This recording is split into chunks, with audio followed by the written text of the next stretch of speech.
నా లైఫ్లో జరిగిన చిన్న విషయం మీకు చెప్తానండి. ఇది మీకు నా గొప్ప కోసం నేను చెప్పట్లేదు, కానీ మీకు ఇన్స్పిరేషన్ ఉంటుందని నేను చెప్తున్నాను.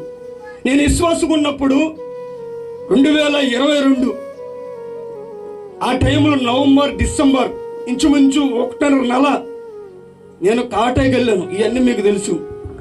కాటాకి ఎందుకు వెళ్ళాలంటే ఏదో మా ఇంట్లో డబ్బులు పోగొట్టుకోవడం కోసం నేను వెళ్ళలేదు.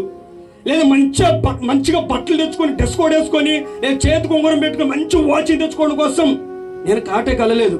నాకు ఇప్పుడు గుర్తుందండి, కాటాకి వెళ్ళినప్పుడు మోకు డబ్బులు ఏదో వస్తుంది. అందరికి ఐడియా తెలుసు, ఎంతో 10 రూపాయలు లేదా 15 రూపాయలు 50 రూపాయలు అంతకంటే ఎక్కువ లేదు. ఆ 10 రూపాయలు సరే దేవుడి పరిచయం కోసం నేను అగిపెట్టుకుంటూ ఉండండి. మీరు నమ్మగలరా? ఈ ఒక్క మెసేజ్ని ప్రిపేర్ అవుతున్నప్పుడు నా పాత జీవితం గుర్తొచ్చింది. నిజమే కదా, దేవుడి పరిచయం కోసము నేను కాటాకి వెళ్ళాను. దేవుడి సేవ కోసము నేను కాటాకి వెళ్ళాను. దేవుడి పరిచయం వాక్యం ఎదగడం కోసము నేను కూలి పనికి నేను వెళ్ళాను. ఏడుపు వచ్చింది నీ యొక్క లేఖన భాగంలో.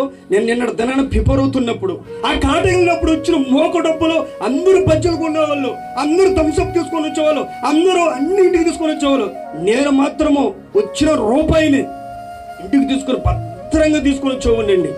దేనికోసం అంటే క్రిస్మస్ నా దేవుడు పుట్టినరోజు అద్భుతంగా జరిగించాలా, ఇదిగో ఫలానా ఇదిగో దేవుడు పుట్టినరోజు ఇంత బలహీనంగా జరిగింది అని అవమాన పడకూడదండి. చిన్న వయసులో యవ్వన కాలంలోనే నేను కాటాకి వెళ్ళాను. ఏ రోజు మా ఇంట్లో పనిచేసిన వ్యక్తిని కాదు, ఏ రోజు నేను మేకలు కాసిన వ్యక్తిని కాదు, కానీ ఎందుకో తెలియదు కానీ దేవుడి మీద అంత ప్రేమ నాకు. దేవుడు అంత పిచ్చి ఏదైనా సరే దేవుడి కోసం నేను చెయ్యాలి. ఎందుకంటే అండి చాలాసార్లు సందర్భాలు నేను అనుకున్న మాట ఏంటంటే, అసలు నేను ఎవరు, అసలు దేవుడు ఎవరు, నా కోసం ఎందుకు చనిపోవాలి ఆయన, నా కోసం భూమి మీద ఎందుకు ఊమి వేసుకోవాలా, నా కోసం ఎందుకు కొరలు కూడా, ఆయన నా బంధువునా, నా స్నేహితుడా అన్న తర్వాత ఎన్నోసార్లు ఈ ప్రశ్నలో నన్ను కుదివేసిందండి. ఎన్నోసార్లు నా కోసం చనిపోవడం ఎప్పుడు యేసు నేను చూడలేదు, విన్నమ తప్ప, యూట్యూబ్లో చూడడం తప్ప, ఎప్పుడు యేసుతో నేను మొహముఖిగా ప్రత్యక్షంగా లైవ్లో చూడలేదు.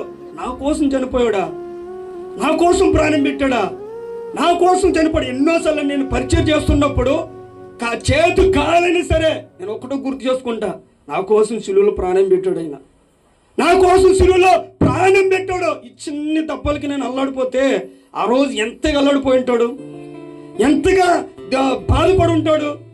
ఆ టైంలో అండి నేను కాటాకి వెళ్ళినప్పుడు రూపాయలు ప్రతిదీ నేను ఎగబెట్టుకొని ఒక 3,800 ఎగబెట్టుకున్నానండి.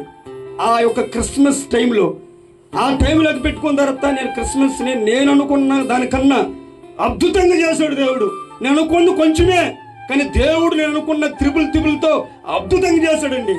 ఆ రోజు నేను కష్టపడ్డాను కాబట్టి దేవుడు ఈ రోజు నేను సేవ కూడా చేశాడు. ఆ రోజు నేను కూడబెట్టుకొని నా సామర్థ్యం చూసి, నా నమ్మకం చూసి, ఇది ఒక్క రూపాయి కూడా నేను వేస్ట్ చేసుకోకుండా ఆ రోజు దేవుడి కోసం నేను ఖర్చు పెట్టాను. ఆ రోజు దేవుడి కోసం నేను ప్రయాసపడ్డాను. ఈ రోజు అనేకులకు సేవ కూడా నేను ఎంచుకున్నాడండి. ఎందుకో తెలియదు, దేవుడు అంటే పిచ్చి నాకు. దేవుడి కోసం